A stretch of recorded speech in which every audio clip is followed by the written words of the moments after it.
switch to a hotspot with my phone. So let me give. Sounds good. We're recording now. Okay, perfect. Well, welcome everyone. My name is Manaswita, and on behalf of Focus Aphasia, we're very excited to welcome Dr. Julie Hengst, who's going to be talking to us about situated discourse analysis. So this is a two-part workshop.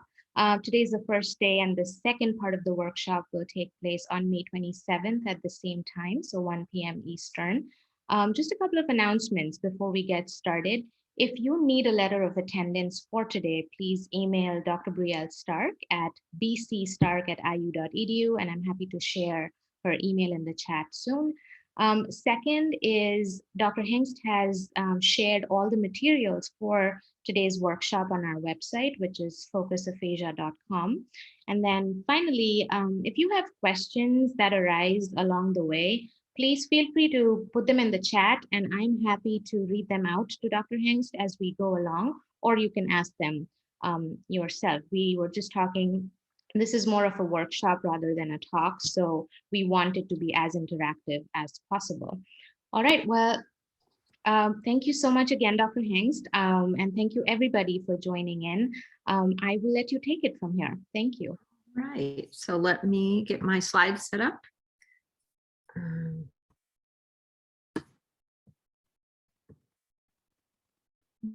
There we go. Is that working for everyone? Yes. Excellent. All right. So first, I just want to really thank, Bree and Manaswita and the rest of the Focus Aphasia group for inviting me to do this workshop. What I'm going to be doing, like I said, is this, two-part one, as Manaswita told you, and this today is the first part. All of it will be drawing fairly heavily from my recent 2020 book, Understanding Everyday Communicative Interactions. So just a little background on me. My path to situated discourse analysis emerged from a combination of both academic and studies and reflecting on my practical experiences. In my undergrad in linguistics, I learned about field methods of descriptive linguistics and semiotics. And of course, my clinical master's at Wisconsin introduced me to the complexities of communication disorders.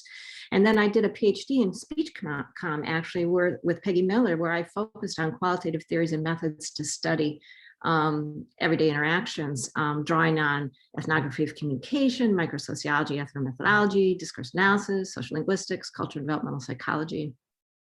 And along the way, I had lots of practical experiences, including teaching English as a foreign language in Saudi Arabia, working as a medical SLP in 3 different hospitals, and doing some private practice, community-based interventions and AAC here in Champaign, and working as a clinical supervisor.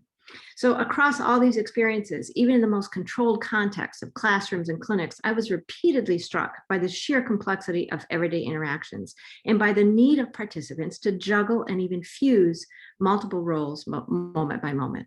So that's what I set out to study in my research program, beginning with, during my doctoral work, an ethnographic study of Cindy Magic, and then turning my attention to ethnographic studies of people with aphasia and amnesia. And that sort of pink and green boxes is what we're going to focus on today. And then the blue boxes push to more translational studies, and that's what we will look at next time.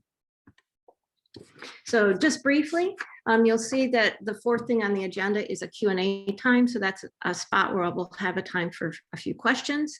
And then also at the end, I'm going to give you an observational activity to work on during the 2 weeks between these two times. And I can actually stay a little bit later after the hour if people have questions, or you can email me. So what do I mean by communicative interactions? Wow, this is just what fills our everyday, right? We all can imagine things. Here's just a few examples of the kinds of things that this would include. Two people planning a vacation through a series of written interactions over several months, or a group of friends in an impromptu, rapid face-to-face interaction over just a few minutes as they decide where and when to meet for dinner. The uneven pacing of social media sites, where you posts that mix words and images and videos and audios, and sometimes they're done synchronously and other times they're done across weeks and months. And then of course the real-time, more formal synchronous in-person meetings like this one that can be done either through Zoom, face-to-face, or in some combination. So the challenge for CSD is that these are complex, dynamic, variable. They resist simple categorizations.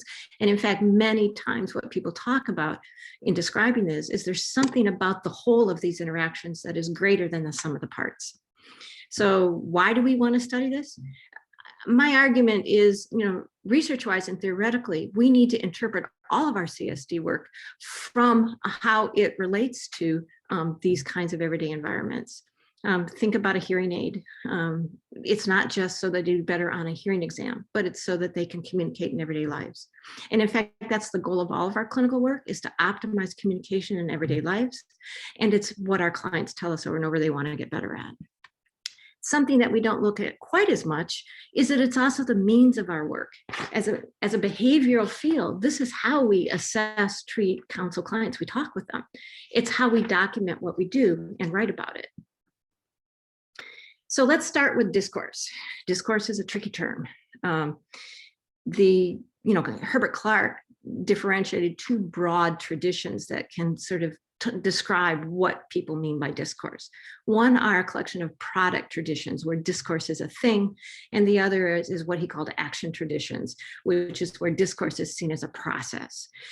Even the Oxford English Dictionary highlights these distinctions in our everyday usage, defining discourse both as a body of statements or a more or less formal treatment of a subject matter like a treatise, or as a conversation, the act of processing or the action or process of communicating thought by means of spoken word.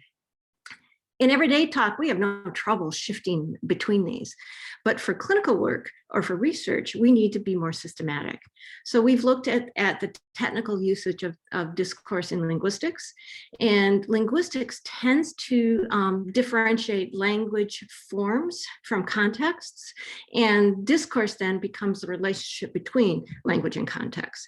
So traditional linguistic approaches, the context here is syntax bigger than a sentence. So that leads to things like anaphora and story grammars.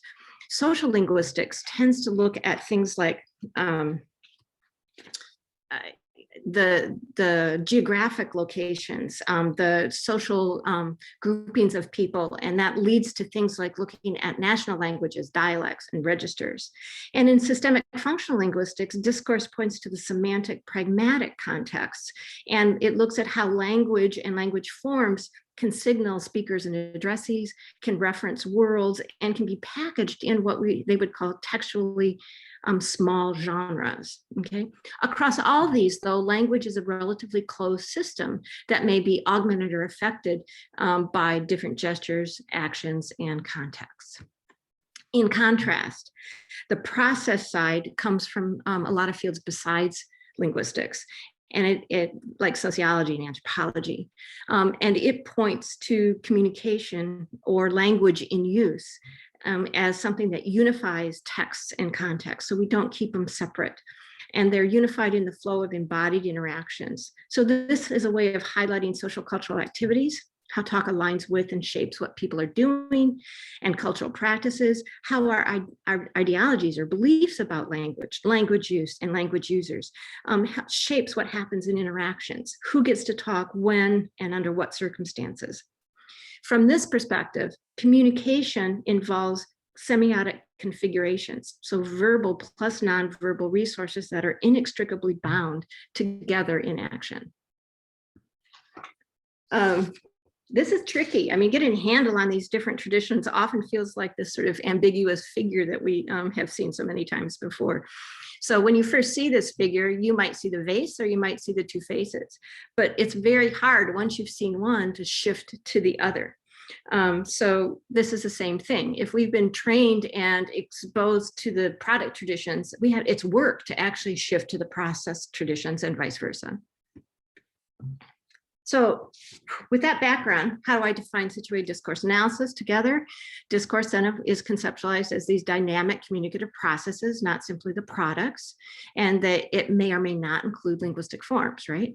The situated part of this name highlights that communicative processes always emerge in materially, spatially, and temporally constituted situations, and also that such situations are linked to past events and other contexts and projected futures. And then analysis highlights that it's a common task of researchers and participants alike. In other words, participants are trying to figure out what's going on and making sense of it, and that's what we're doing as analysts. So situated discourse analysis for CSD is important because it focuses on the communicative interactions as the object of study. It draws on theoretical and methodological approaches to examine how people navigate everyday communicative interactions in real time.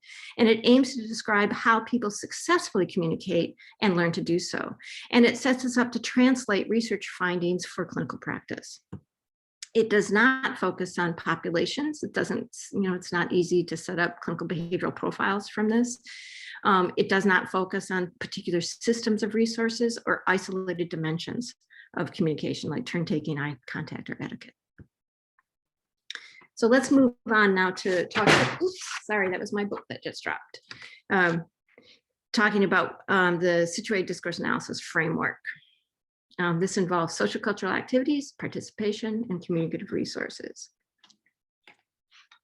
Oops.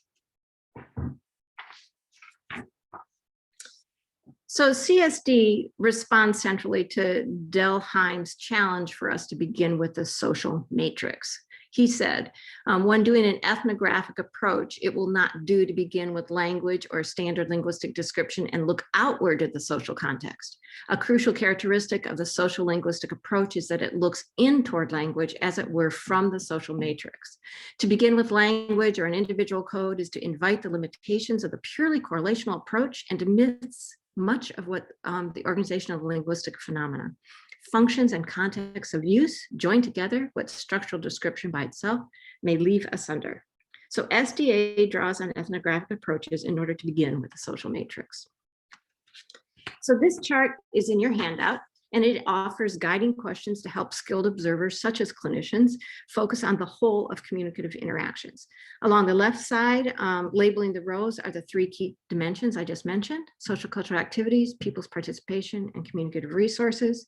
And then the column headings focusing on three ways that we can use SDA to just simply describe the dynamic complexities of interactions, identifying success in interaction, and tracing learning interaction. And so I've adapted the questions for each of these goals. So this is just a useful framework, and we'll be using some of these questions this time and next time. So what do I mean by social cultural activities? They're best defined by the goals or objectives people are working to accomplish. This is the dimension that I'd say most of my students and people who are just beginning to take up this approach have trouble with, because as competent communicators, activities are tacitly understood, quite easily recognized, and we navigate them fluidly in our everyday lives.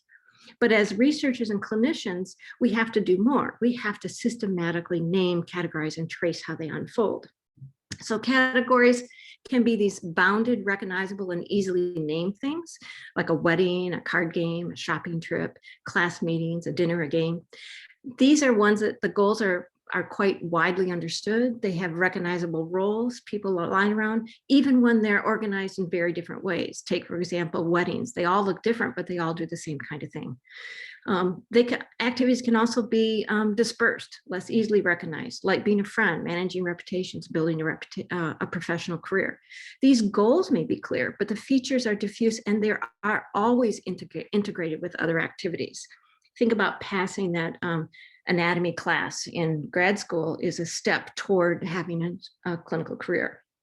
And then, of course, there's the daily routine embodied fleeting activities of localizing unexpected noises and managing self-care in public. So in thinking about activity like this, Irving Goffman made a very important observation, that interactions always involve multiple activities and hence are laminated or layered, which means that people routinely are juggling multiple frames and footings in interactions. That the moment by moment stances that people take around these various activities and goals and people and talk can be watched, can be followed. So to do this, Goffman started his analysis always from the gathering. In other words, documenting, looking at, attending to all the co-present people, whether they're engaged in the same activity or not. And then honed in on the interaction orders, looking at the recognizable ways people align with one another around various activities, such as, walking together down a sidewalk or lining up to buy tickets or circling around to watch a street performer. At the same time, Levin-Wenger's theory of situated learning offers another foundational perspective that relates to this. They define learning as ongoing socialization and view learning as ubiquitous. That, in other words, it's found everywhere, not just in marked moments of teaching. Levin-Wenger's theory of situated learning then captures not only how people learn social practices, but also how those practices are constantly changing and developing. So everything's changing at once. The important thing that I focused on is that given that Levin-Wenger defined learning as people's changing patterns of participation in practices, we can take up Goffman's notion of footings as a way to trace that learning. So let's look at patterns of participation. This is the second part of the framework of SDA. It involves starting with the social material space. This recognizes that these material spaces around us involve people and things and have social histories associated with them, and that many of these spaces are designed or built to optimize particular patterns of participation, such as concert halls, dining rooms, and intersections. Interaction orders, then, is the way we read those spaces. It's the typical bodily alignments of people participating in various activities, as Goffman said. So, for example, in these pictures, you can tell when people are walking across the intersection, or when somebody is doing a street performer, like in the bottom picture, and people circle around to watch. He also highlights the importance of attending. Goffman highlights the importance of attending to talk. So the way we participate in moments of talk varies. So listeners aren't just listeners. They can be ratified addresses, known overhears, or even eavesdroppers that we're not aware of. And even the speaker of an utterance is going to be aligned with that utterance in different ways. They could be animating the talk, speaking or writing it. They can be authoring the talk, deciding what to say, and they can be the principalship of the talk. And all of these can be the same or different in any given interaction.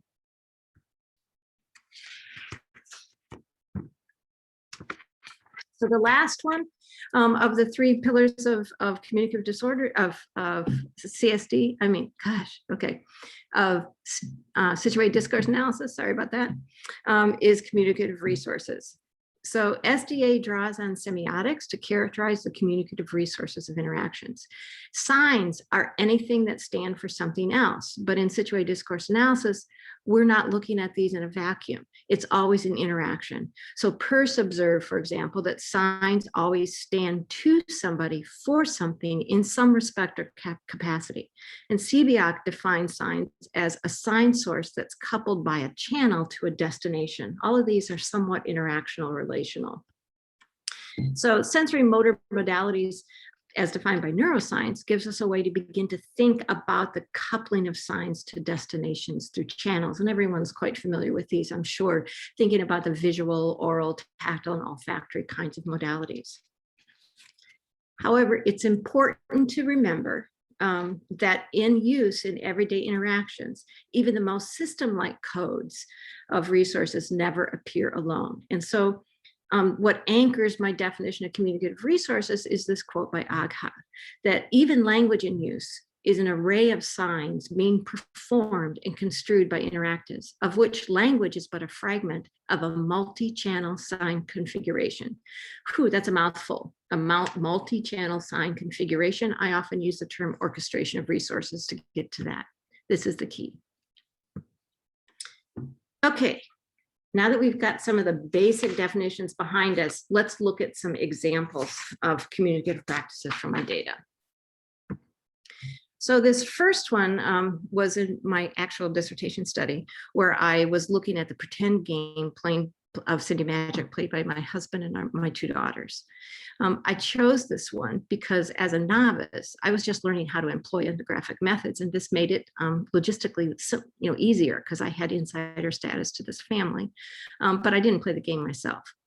But more importantly, I was also very intrigued by the complexity of the communicative nature of this pretend game, as well as how long they played it, and how it emerged and developed over time. So Paul and Nora had first played it 4 years before this. Nora, who had loved animals, had just seen the 101 Dalmatians, and she was very upset about Cruella de Vil. So she imagined a heroic counter character called Cruella Magic. So initially the game involved a simple routine. Paul simply was an animal parent seeking their missing babies. Hello, I'm Holly Hippopotamus. I've lost my children.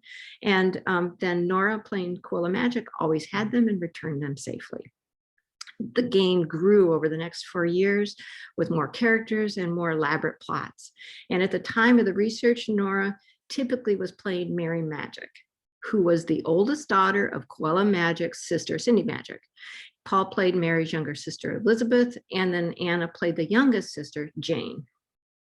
I studied Cindy Magic for 2 years, keeping field notes about play, video recording episodes, and interviewing Paul, Nora, and Anna, and then checking with them about my evolving analyses. So as part of the project, I developed a transcription system informed by Goffman's notion of footings. So this transcription continuously displays the gathering of people co-present in the interaction, not just the speakers. It's set up like a musical score, which means that the temporal unfolding on talk happens with each speaking line stacked, so you can easily see overlapping talk. Nonverbal vocalizations like laughing are described in square brackets, while other actions are marked by an asterisk and described below the speaking lines. And then I use different fonts to capture the different character voices that people were using that were marked by shifts in prosody, language, and gestures. So using the SDA framework, we can begin to explore what's going on in these interactions, how the people are participating, and what communicative resources are being used. So I identified 3 key activities: playing Cindy Magic, folding laundry, and filming for the research study. Cindy Magic was strongly verbally mediated by Paul, Nora, and Anna, speaking for the Magic sisters, Mary, Elizabeth, and Jane. The scenarios emerged in play. They weren't pre-planned, and I stayed off camera as a silent observer. The folding laundry activity was strongly non-verbally mediated by Nora, Paul, and Anna. They selected, folded, and stacked items. And it was jointly managed by them, although I had clearly helped with setup before this observation, before the gameplay. And in fact, I think I'd washed the laundry, but was a silent off-camera observer during the folding. And then the research study was non-verbally mediated by Paul, Nora, and Anna actively disattending to the research and performing for the video camera during play. And I, of course, was silently managing the camera off video. It's important to remember, too, that the social material space here was sort of designed and organized to support these 3 activities. So we picked the family room with a laundry basket because it was a common space for such chores. We often folded laundry in front of the TV. It also had good lighting and sufficient distance for the camera. And Paul, Nora, and Anna, as they circled around the basket there, were within auditory space for the verbal game. So how are resources indexing and pointing to potential identities and roles? SDA supports both quantitative and qualitative analysis, and the communicative resources are ones that we can pretty easily operationalize for reliable counting. And we can select ones that then also focus on the interactional work the participants are doing, not just the forms. So here's just an example of 2 quickly. One of the things we did is we counted and noted the number of voices that the different players were using throughout the scenes. So this was an 11-minute episode, and it's on the left there, you can see is just a list of the voices that they used. And on the right, the other thing we did is we counted the modes of address. So I was particularly interested when they addressed people by some name. So we analyzed all the turns and looked at how many turns were directed at one person, not like to the general crowd. So for example, 129 of Paul's turns, he directed to a particular person. Of those, 57 of them, he used a direct address of a character, Mary, Elizabeth, Jane, or of a person, Nora, Anna, Paul, for example. It was interesting that 45 or almost 80% of those actually were during the Cindy Magic play, and only 12 or 21% were during family activities. And you can see that he used the most, but Nora still used quite a few, and Anna used very few, and she only used direct address when talking to Dad, actually, in this tape.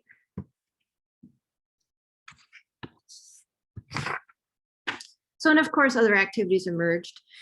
This is just an example from our 2006 publication that looked at an unexpected activity of cleaning the mud off the rug. So just shortly after they started playing, Paul noticed a muddy spot on the rug, and he shifted everybody out of gameplay and folding by shifting from looking, from handling the clothes to looking over and touching the muddy spot on the rug.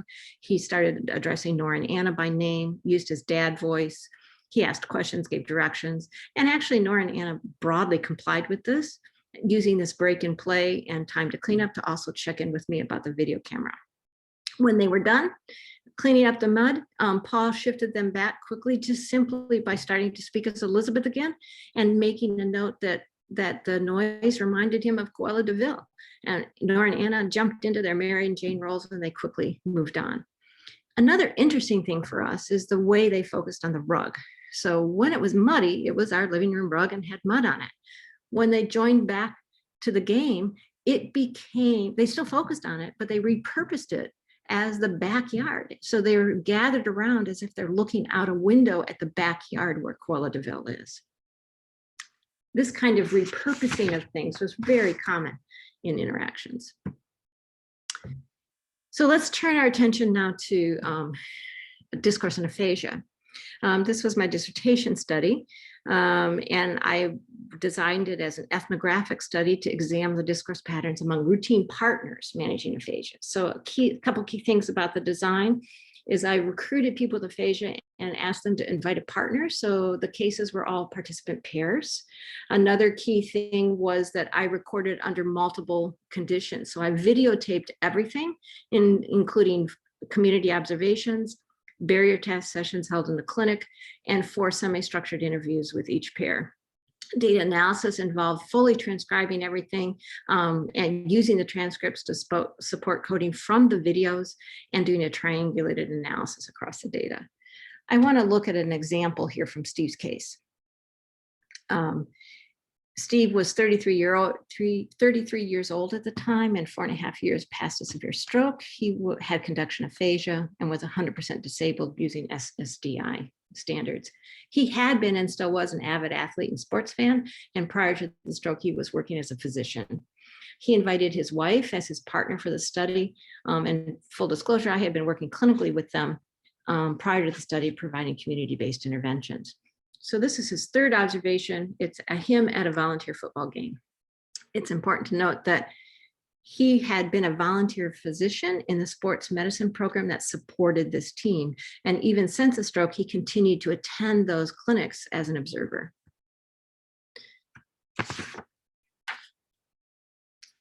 So what I liked about this data is it really highlighted the important identity work of all everyday interactions.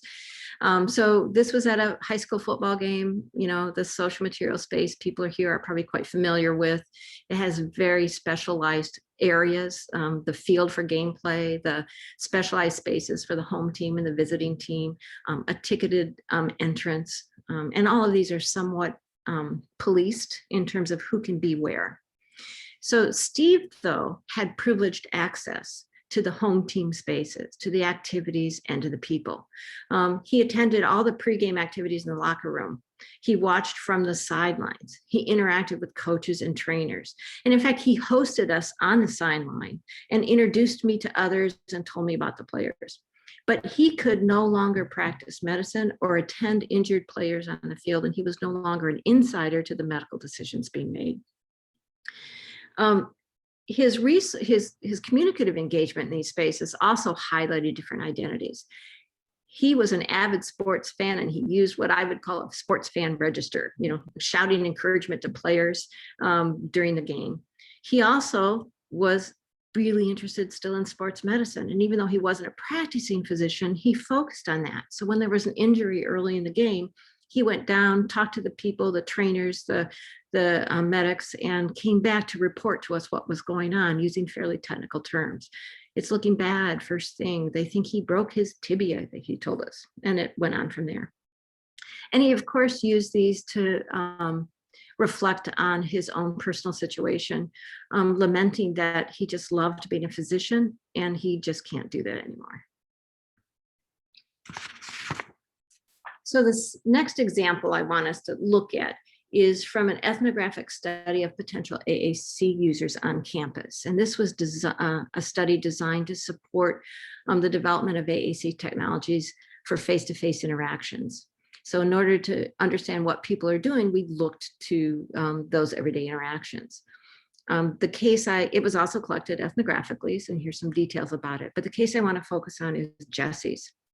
At the time, Jesse was 30 years old. He was a doctoral student, and he reported his diagnosis of CP was made in infancy. He had pretty significant dysarthria. He used a wheelchair and employed personal assistants to help him with ADLs. He used assistive technologies for all of his writing work on campus, but he no longer used an AAC for speech and said he never would again. He invited a PA that he liked a lot, Karen, for the on-campus observation. And again, I knew Jesse before the study through some shared committee work on campus. So we're going to look at his second observation. This was him going to the student union for several errands. He was going to return some books, and he wanted to shop for a remote control to use when he lectured. So brokering, we like this example because it really highlights the way people broker each other's participation in everyday communicative interactions. So what do I mean by brokering? Brokering involves using verbal and nonverbal resources as well as experiences with social cultural activities and roles to mediate communicative interactions. It offers a way to describe how participation and communicative success are distributed. And we thought, for the purpose of this study, that successful brokering would provide a potential model for new designs for AAC devices. So this is a picture of Jesse and Karen talking to the store clerk. Across this short interaction, Karen, the PA, did brokered Jesse's involvement in multiple ways. First, she verbally translated his unintelligible spoken word clickers for the store clerk. So clickers, she said, "Oh, clickers, I'm sorry," and then looking both at them back and forth. But once they got clickers, it didn't clarify what he was shopping for. So then she worked to clarify what kind of clickers by doing sort of an embodied enactment, using an imagined presentation remote and using a hand as sort of a PowerPoint screen, and saying, yeah, like if you're giving a presentation, if you have PowerPoint up and you need to, right? She then, once they had figured out what they wanted, and the clerk was taking them back to the right spot to see the devices, she took on the role of an enthusiastic co-shopper. Actually, I could totally use one of those. Do you guys sell those? She asked. And finally, she shifted to a socializing role with Jesse, joining as a friend in a laugh of surprise when they asked the clerk what was the difference in the devices, and she simply said their color. Okay, we have some time, I think, for a couple questions. That's a lot we've covered, but we've gotten through the big stuff. Manaswita, did anybody send any questions in? No, I'm monitoring it. So if anybody has questions, please post them in the chat. Yes, and you can ask them yourselves too.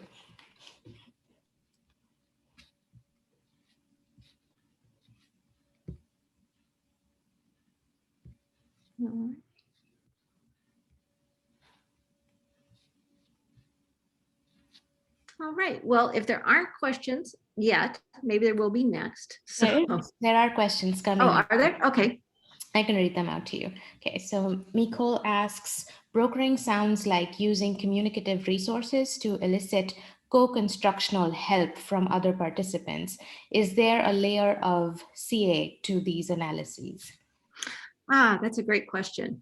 Yes, I would say that CA as a type of ethnomethodology from sociology has really been one of the traditions that I've drawn on. So yes, you'll see some of those influences here. And I think the interesting thing for me for situated discourse analysis is it's assumed that it's always distributed. They're not just particular moments of joint construction, although there are these highly marked ones where we might see that. But that it's always distributed. So brokering points to the way that we should be looking for patterns of brokering all the time in every interaction, and some will be much more dynamic and overt than others. Yes, great, thank you. Gloria Allness asks, I wonder how a typical structured clinical interaction could be modeled like you did for the football context. Oh, that's another great question. We'll get into that more in the next section, in the next talk in 2 weeks, in part 2. I really think, where we're going with this, with rich communicative environments, really gives us a framework to do that very work. I like the idea of mapping it. So yeah, come back in part 2 and we'll try to do that. Perfect, thank you. No more questions as of now. All right, well, let's move on then to interactional discourse resources.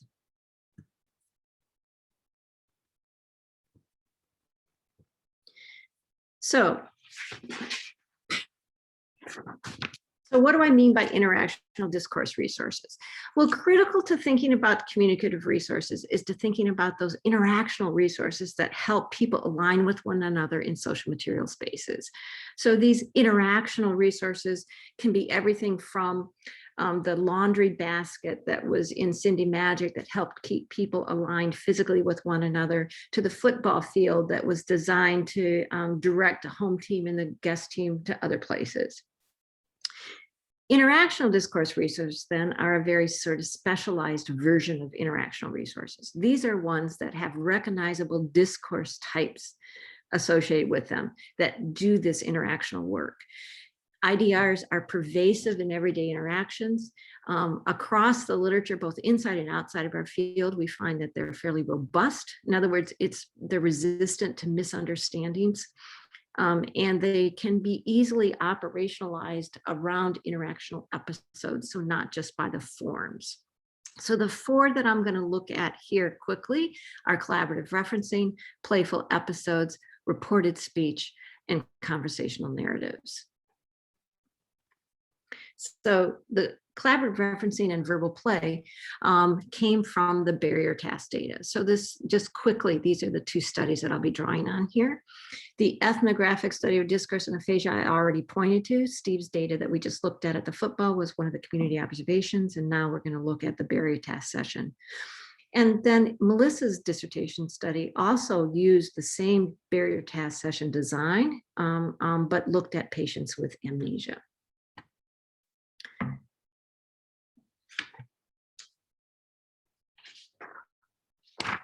So here are 2 key books that informed my barrier task design, and then Melissa's, and that have played an important role in developing SDA. Herbert Clark described language as fundamentally a collaborative process. When 2 people use language, it's like shaking hands, playing a piano duet, or paddling a 2-person canoe. It takes coordination, even collaboration, to achieve. He went on to observe that if what we really want to study is duetting, then we need to actually watch people and study people playing duets. We can't just focus on single players. And the same is true when we study language and use. Clark and his colleagues used controlled barrier task protocols to do this, to investigate how people come to agree upon what they're going to call things, what references mean. From that research, he rejected the idea that referencing involves accessing a mental dictionary, finding instead that it involves people doing heuristic searches for common ground that give meaning to particular words in contexts. So this common ground can be anything from the immediate co-present social material spaces. It can be the personal common ground. We both had dinner together last night, so we can refer to the events and the foods we experienced there. And it can be communal common ground. So most people who have gone to US schools will have covered US history and will know US presidents like Washington and Lincoln. They then identified 3 key phases for collaborative referencing: initiating, refashioning, and accepting. So on the other side, Edwin Hutchins actually studied cognition in the wild, tracing navigation on the bridge of a naval ship. He documented ways that computation of the ship's location were distributed in functional systems. And what he meant by functional systems is the ongoing dynamic assemblages of people, tools, artifacts, and material environments. From his research, he argued that the real power of human cognition lies in our ability to flexibly construct functional systems that accomplish our goals by bringing bits of structure into coordination. So whereas Clark emphasized the dynamic collaboration between 2 people, like duets, Hutchins' functional systems expands that collaboration to include artifacts like musical scores, tools like pianos, and environments like concert halls that are created over time, across space, and by more than the co-present people. So to align with these theories of distributed communication, I redesigned Clark's barrier task in multiple ways. Instead of Clark's full barrier, which was designed to force the use of spoken language, I used a partial barrier, which you can see in these pictures. Whereas Clark mostly recruited college students who were often strangers, I recruited familiar communication partners who had a motivated interest in communicating with one another and had substantial personal histories to draw on. I also loosened up the rules to make the protocol more game-like, encouraged them to communicate freely and have fun. And to optimize the success, I extended the amount of time that they played. So we had 4 sessions instead of 1. Finally, full sessions were videotaped and transcribed for analysis. So I treated these data ethnographically. So like Clark's task, this redesign still gave us repeated opportunities to observe pairs referencing target cards, but also offered a personally meaningful activity that participants could flexibly engage in. So across both studies, as we analyzed the data, we found all the pairs were successful at collaborative referencing. In the simplest way, they accurately identified and placed target cards. They also got faster with each time they played it, displaying less effort over overt collaboration across trials. They used fewer words, they took less time. And the pairs also established unique labels for each card, labels that stabilized and simplified with repeated use. Here's just an example of one from Steve, again, who has aphasia, who is directing all 6 trials in one session. He started by describing this card as figure skating like a figure skate. By the 3rd and 4th trial, he was calling it an ice skater dancing. And by the last 2, he simply said ice skater.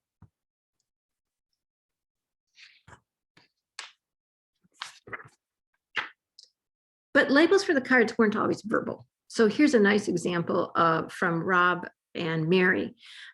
Mary was a mother with aphasia and Rob was her 16-year-old son. Mary settled on a flapping arms gesture for this card, and Rob insisted on calling it Starman. Also, Deborah and Monica described this photo card of by the family activity they did there. This was a shopping market, a shopping center. So they deliberately would change details every time while referencing this shared shopping frame. Where we go to get Amanda's milk at? You go and buy your eggs there, or baby milk. All the pairs displayed robust learning, but this was especially striking in Melissa's data, where the individuals with amnesia displayed comparable rates of learning to comparison pairs, even though from session to session, they didn't remember that they had even played the game. So this graph on the left shows the average time it took pairs managing amnesia, the filled circles, and comparison pairs to complete the trials. You see the rates are similar, although pretty consistently the comparison pairs were faster. Also on the right, you see how they handled follow-up interviews. And it doesn't matter whether it was 30 minutes, 6 months, or 2 years later, even the individuals with amnesia were able to recall most of the names for these cards. So both studies also showed creative language use, even by the partners with aphasia. Actually, in my first article on verbal play, I described some of these exchanges as linguistic mischief because the participants often used verbal play to complicate or defeat referencing by refusing to answer questions or by refusing to offer cues when they were asked, and by even speaking in languages that their partners didn't know, like French and German. However, playful exchanges more often were used as a resource for developing meaningful labels for these target cards. So for example, Deborah had difficulty making any sense of card number 8. In the very first trial, she held it up to me toward the window. I was in the observation room and said, this, Julie, essentially complaining to me about the card. Her daughter then, Monica, then took it up as a perfect label and they settled on calling the card Julie. One of the cards showed a photo of the SNA of our speech and hearing science building, but with a sign cut in half. Steve and Carrie played with these missing labels and called it the Each and Earring Iance building. And then of course, this picture of Steve at his work site, they played with that and called it cheesing and mugging for the camera and some young stud. As I then, throughout the game, with all of these, I wanted to look at all the types of verbal play that was happening. So we operationally defined it and then did counts of episodes of verbal play. And what we found is that across all of these barrier task sessions, 1,005 actually episodes of verbal play that we were able to code for, and that the partners with aphasia were taking part in 48% of those. So there was a lot going on and people with aphasia participated. So this is an example that I detailed in the article, and I will point you to that if you want to read it in detail, but it's called the mean dog theme. So Rob and Mary had a picture of their dog in their card set and then a picture of my dog. So the first time Rob was describing it, he said, our dog inside our house with a Pente board. And when he got to the picture of my dog, he just said, okay, it's a dog, but it's not our dog. Well, Mary took this when she was directing as a perfect opportunity to tease me. So she then called that card, picture of my dog, that mean dog. Shh, she said, she held her finger up. That mean dog, her dog, not our dog. Rob was quite confused. As I came back into the room at the end of the trial, though, Mary continued to tease me about it, teasing me about that old dog before switching to an ingratiating tone. What I like about this one is how it generated a lot more conversation. So this mean dog theme continued through the rest of the game trials, through the rest of the sessions. It became a topic before, between, and after game trials. It was also signaled not just by the words, but by how it was performed, that sort of conspiratorial tone. It also became a topic of extended conversation, prompted us to think about and talk about friendship and the role of teasing, parenting and having fun, and pets and politeness.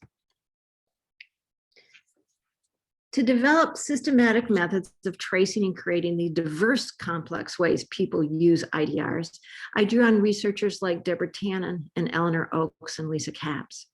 So Tannen had observed that ordinary conversation is made up of linguistic strategies long described as literary devices. Although these strategies are elaborated in literary discourse, she argues, they are pervasive, spontaneous, and functional in ordinary conversation. Tannen particularly highlighted uses of language that simultaneously reflect and create interpersonal involvement. Her involvement devices offer a map for some of the IDRs that we started looking at: conversational repetition, constructed dialogue, which I call reported speech, imagery, and detail that are especially part of conversational narratives. Oakes and Capps then offer a rich account of narrative, not just as a form of language, but as a communicative practice, as tellings that emerge from and shape interactions and experiences. They develop these 5 dimensions to characterize specific narratives and how they integrate with surrounding talk: tellership, tellability, embeddedness, linearity, and moral stance. So let's just look quickly at reported speech and some of our analysis of that.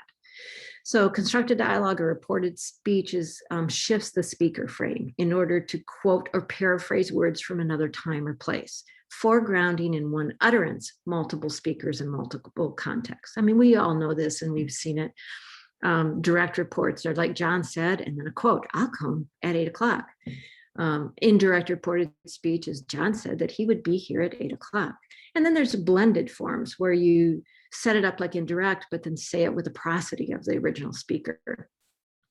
Reported speech is a creative process. It's about reporting others' words for your own purposes. So you're not necessarily doing it to extend the voice of the other person. It also is constructed dialogue, is what Tannen calls it, with little emphasis on veracity. It doesn't have to be truthful to be reported speech. Reported speech is also robust and pervasive. I love this quote from a social linguist, McCarthy, who says that news, gossip, stories, indeed the whole fabric of everyday conversation depends heavily on quoting or referring to the words of others. And it's hard to imagine a day of our lives when we do not at some point support our discourse with direct or indirect references to someone else's words. And we found that in our data. So for a study of the community observations, we operationally defined essentially 5 types or 4 types of reported speech and had an undecided category. So we did direct, indirect. We had a projected reported speech category where you would make up things like talking for animals. And we had an indexed reported speech where it was more like using pronouns to point to something that was just said, like that's what he just said. So what did we find?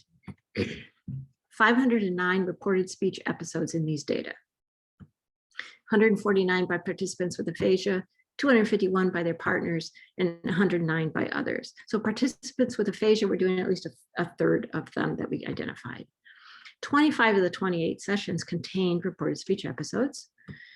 19 of those sessions had episodes produced by both partners. All 14 participants produced then reported speech episodes at an average rate of 28.5 per person with a range of 1 to 78. Reported speech episodes were often accurate and complete, with 60% of those by aphasic participants coded that way and 85% for partners. And this is important to note that even the partners without aphasia didn't always do it accurately in the sense of using the right words or the right grammatical forms.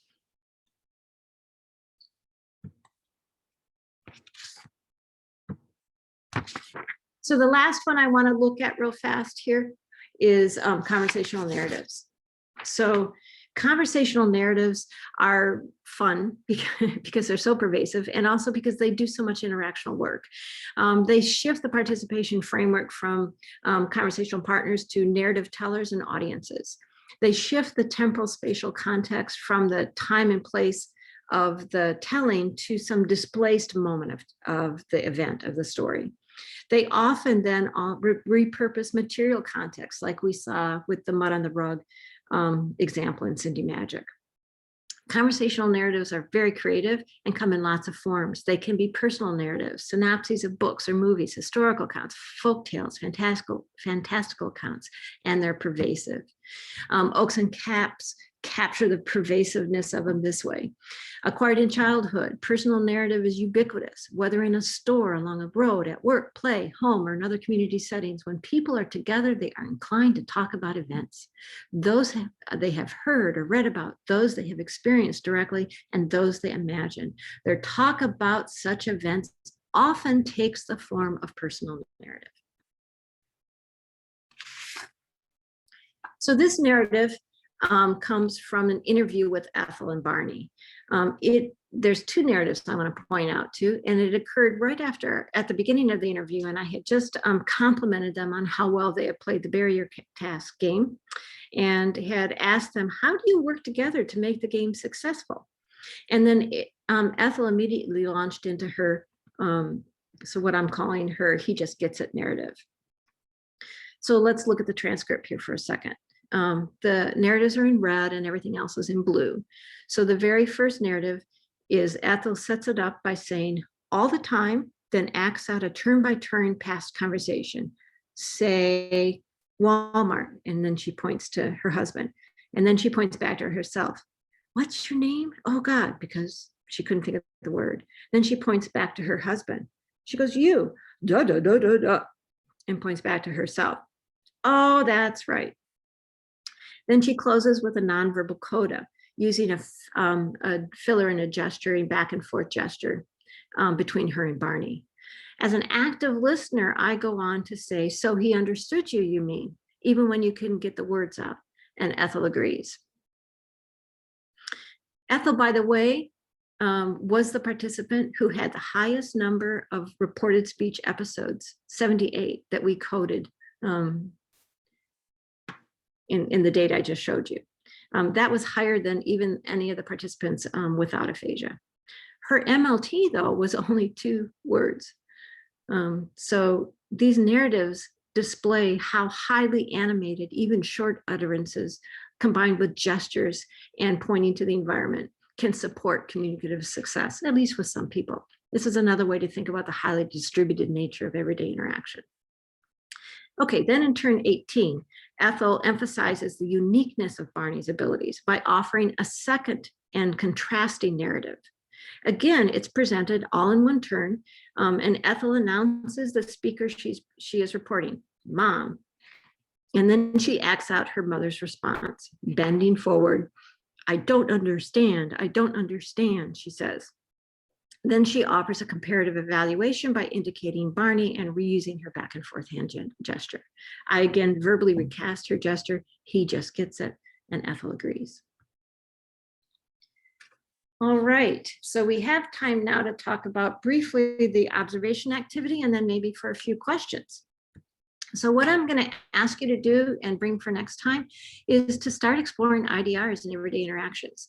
So this is in your handout. Select a video about 30 minutes long of everyday interaction. You could use something from your home videos like a birthday party or holiday or clinical or research data, or you could record something new just for this observation.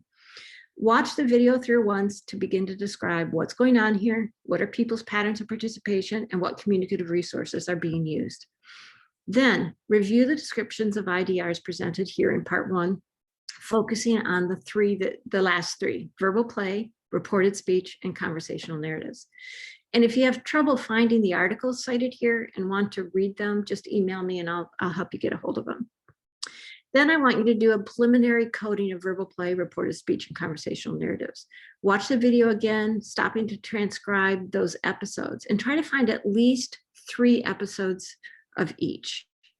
Then write a very brief reflection on your observation activity. Was this easy, difficult? Did you get stuck someplace? What did you learn? How might you use this in your research? Be sure to email me if you have questions and bring your reflections and transcripts to part 2, and we'll start part 2 by hearing what people found. Excellent. All right. Thank you, Dr. Hengst. Does anybody have any questions?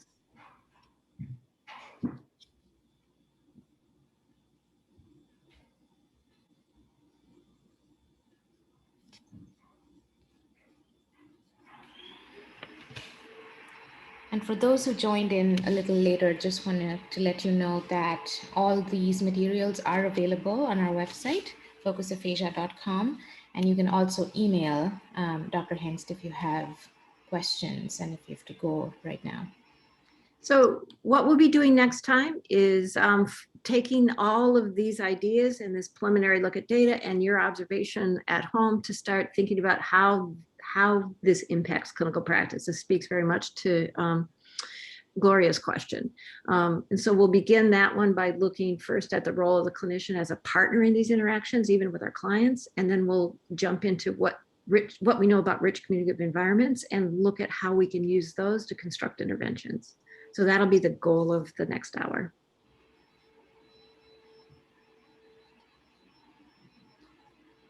All right, well, thank you so much. I don't see any questions in the chat box, but again, we really want to thank you so much for your time and an excellent introduction to situated discourse analysis. And I hope you all can join us back on May 27th, which is the part 2 of this workshop.